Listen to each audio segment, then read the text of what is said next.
こんにちは、春日部つむぎです。今回は今月ミシックに到達したリストを紹介しようと思います。ダイヤの底からミシックまで 64% だったので足の組んだ中だと結構強いデッキになったと思います。ぜひ見ていってください。さて、対戦の方は無事新カードの多元宇宙の突破。お客様フルタップはいけません。ドロスキャストで秘匿達成。多元宇宙の突破が踏み倒されます。こちらの墓地からは当然これ、お相手からは肉体くらいをもらいましょう。対戦ありがとうございました。2戦目、対戦よろしくお願いします。怪しいハンドですがコンボが揃っていたら土地に関係なくキープすることにしています。4枚や8枚のコンボパッツ引くよりも土地を引く方が確率は高いですからね。お相手たるキールへの進行をキャスト。ドラゴンデッキかな。こちらは八百長試合をキャスト。秘匿ガチャは外れですね。まあこんな日もあります。お相手なヒリの戦争術をキャスト。タルキールを裏返します。こちらは除去するか悩みますが自分の動きを通しましょう。さっき5点火力吐いたし赤でこの壁突破するのはきつかろう。お相手兄弟仲をキャストからの火遊び。そして雷コーのアタック誘発で2点火力取られてしまいましたが、こちらは踏み倒したドロスを失っただけでお相手除去2枚使ってるのでやはりかなり苦しそうです。こちらはゼッジをキャスト。大入道がクロックにならないので打点が欲しいです。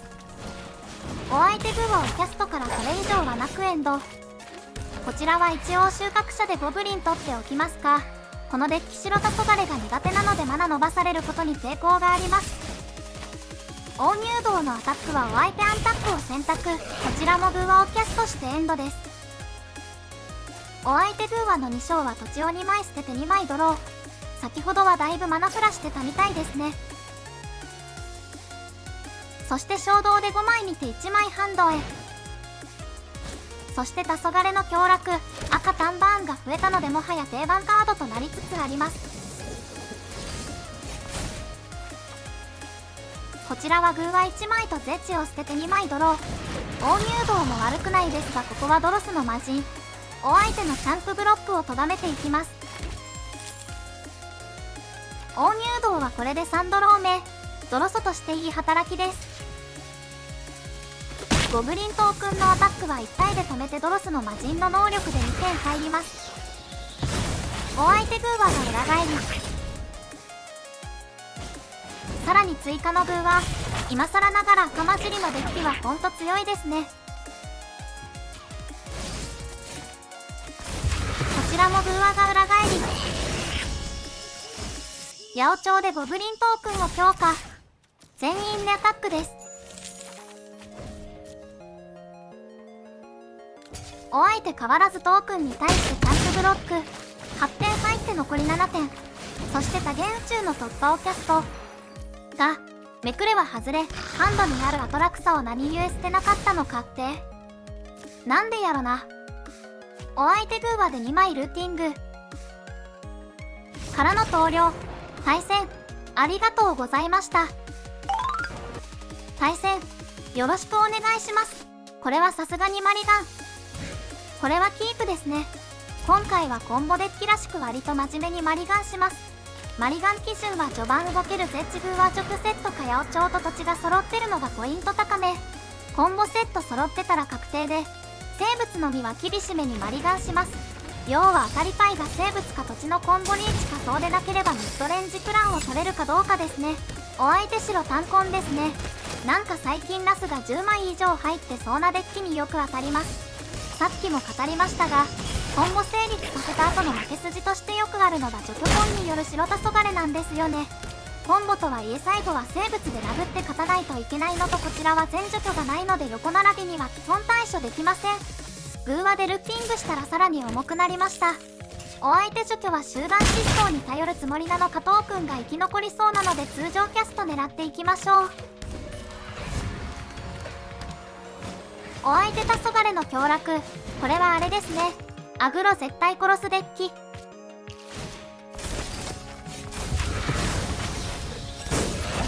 ちちらはこの状態で婚礼が裏返ったらシャレにならないので、ゼッチもゴブリントークンも差し出しましょう。ここはトレード成立で万名一掃。そしてここで多元宇宙の突破をキャスト。アーシの墓地からは当然これ。お相手からはテンペスもらいましょうか。放浪王マイナスは使う場面なさそうだし、奥義アルテスの方がプレッシャーありそうです。アトラクサはご機嫌ごドロー。フェスでトークン出してターン終了です。ここでお相手集団失踪。アド的には勝ってますが、白黄昏に間に合うかどうかの勝負です。こちらはラリコッパイで婚礼割っておきます。 PW 用に取っといた方が良かった説もある。そしてグワを出してターンエンド。お相手第3の道のピコからのターンエンド。土地は引けなかったようですね。こちらはグーワ2勝で2枚捨てて2枚ドロー。フェスでプラス1して2回でアタック。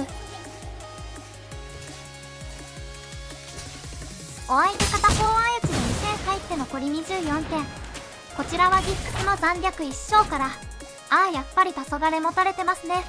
一発ならギリ耐えますが、2発食らったらほぼ負けです。こちらは一応宝物温存でターンエンド。お相手第3の道の機構から。トップは土地。さらに婚礼の発表をキャストしてターンエンド。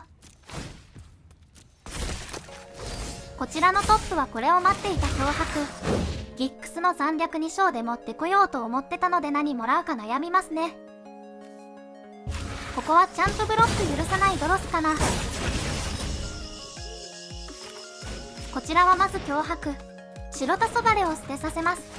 そしてなんか気持ちよくなってペスの奥義発動。なかなか壮観ですが、次のターンに流れます。なんで使ったんだか。そして無駄にドロスも展開。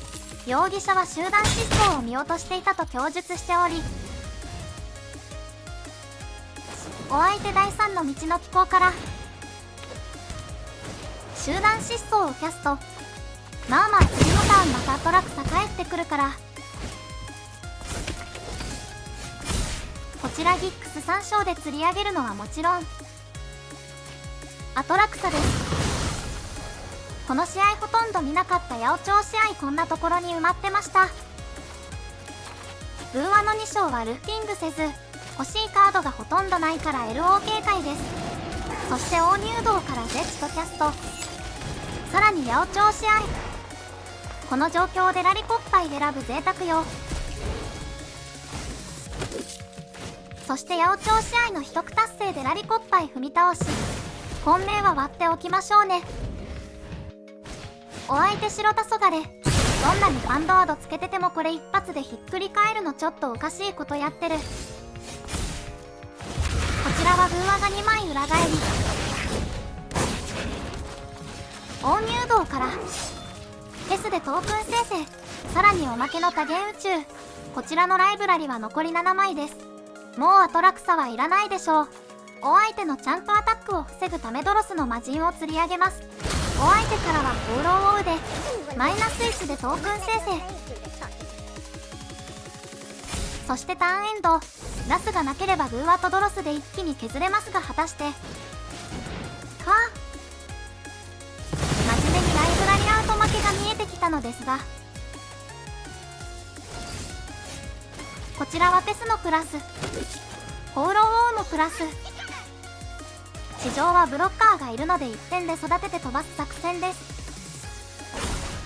さらに追加の八百長。なんと最後のアトラクサがデッキの底に眠っていたラリコッパイの時アトラクサを選ばなかったおかげですね。お相手動かすターンエンド。追加のラスを引けば培養機クリーチャー化する必要ないですもんね。こちらは放浪王プラスからペスはマイナス2。これでムキムキ不公平視天使くん誕生です。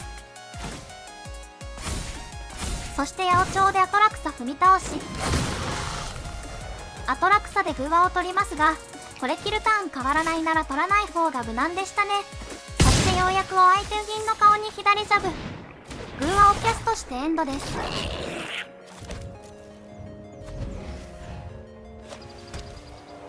お相手培養機を起動。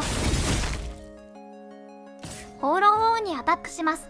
この動きということはラスは枯れたみたいですね。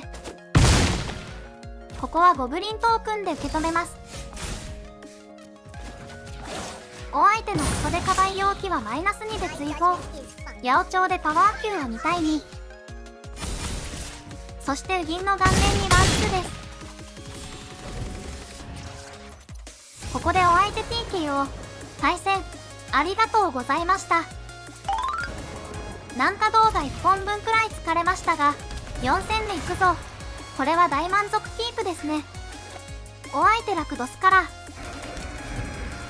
こちらは銀行破りキャストしてくれないかなとお祈りしつつターンエンド。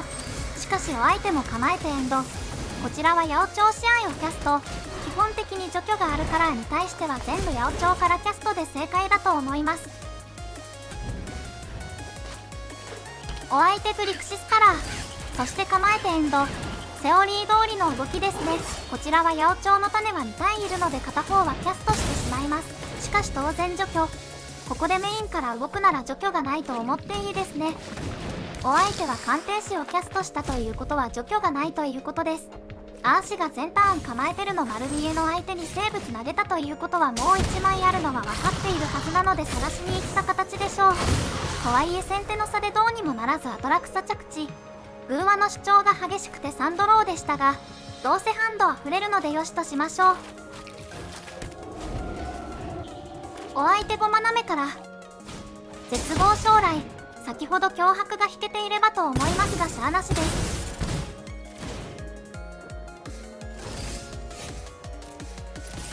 こちらはまずアタックから偶話と霊地をキャスト。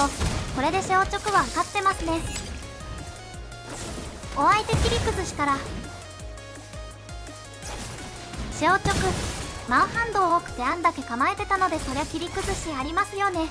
こちらは偶話でラリコッタイ2枚をルーティング。重たい。のぞくり狙いからゴブリントークンでアタック。さらにドロスの魔人をキャスト。なんとかこのまま押し切りたい。お相手死体鑑定士をキャスト。アトラクサを追放して3枚見ます。偶話じゃ間に合わないとはいえ墓地に落とすということは残り1枚は除去かな。こちらはギックスの残虐をキャスト。これ書き消しなら6点通るのでお相手厳しいはず。一生からでハンド見せてもらいます。ここでお相手の毒火。やっぱ引いてましたね。そしてハンドにやべえカード。土地をプレイしてここゴブリンはちゃんとアタックで正解かと思います。次はお相手兄弟仲でほぼ確定なので。そしてお相手兄弟仲からの偶話をキャスト。トップはアンタップイン土地。じゃあ世界一贅沢なチューターの使い方しますか。7マナ目プレイから多元宇宙の突破。こちらは外れでドロスの魔人ですが、はい、お相手の墓地にこれがいましたね。能力なんだっけ。ここでお相手投了。対戦ありがとうございました。というわけでジャンド八百長でした。今回は勝つことを目的にしたデッキを組んだつもりなので、新カードは必要なこの1枚だけです。多元宇宙の突破はお互い10枚切削して自分と対戦相手の墓地から1枚ずつリアにできるカードです。つまり八百長ガチャ5枚でアトラクサがヒットしなくても、この多元宇宙の突破がめくれたらさらに10枚見るガチャができるわけです。これでコンボ成功率はアップするし、さらに相手からもパクれるのでまくれ次第では大きなアドを取れます。新カードの説明はこんなところとして、もう一つ特徴としてゴルガリじゃなくてジャンドカラーで組んでます。これは赤を足すことでルーティングでハンドに来たアトラクサを落とせるのもあるのですが、もう一つ大きな理由として八百長デッキに対して黒系のデッキがどう立ち回るかという話になるんですが、まずこちらが先手3ターン目に八百長を置きます。そしたら当然お相手はコンボ警戒で除去構えます。そしたらこちらは種の生物2体いるわけでなければ構えてる相手にキャストできずにパスになります。そしてお相手も当然パス。そして足はまた何もできません。ここで5ターン目を相手が何するか皆さんお分かりですね。絶望将来です。原理王1環境は赤タンメタの黒タンがかなり多く、さらにグリクシスも普段通りそこそこいます。なので割と高い確率でこの状況が起こってしまうのです。この構え合戦でこちらからメインで攻めたい時、何が一番強いかというと、そうだね、空話だねっていう結論です。除去も数し、絶望将来からエンチャントを守れるのでまさにベストフィットといった両者だと思います。コンボがハンドにない時、ミッドレンジ戦術をかなり強くしてくれるのもグッドですね。あと脅迫はアトラクサデッキとの相性が最高なので BO1 でもメイン投入でいいと思います。コンボ前の前方確認はもちろん、アトラクサの10枚サーチで脅迫持ってきて相手の勝ち筋潰す動きが強いんですよね。デッキの説明はこんなところかな。さて、このデッキの強さですが、かなり強いですね。正直八百長デッキがここまでやれると思ってなかったのでびっくりしました。基本的にはコンボの成立次第なので大体のデッキに勝てますが、赤単だけは5分かなといったところ、色も悪くないのでリオ3でも結構やるかもしれませんね。ということで以上です。いつもコメント、いいね、高評価、広告等ありがとうございます。また、チャンネル登録やフォローもよろしくお願いします。それではまた次回の動画でお会いしましょう。バイバイ。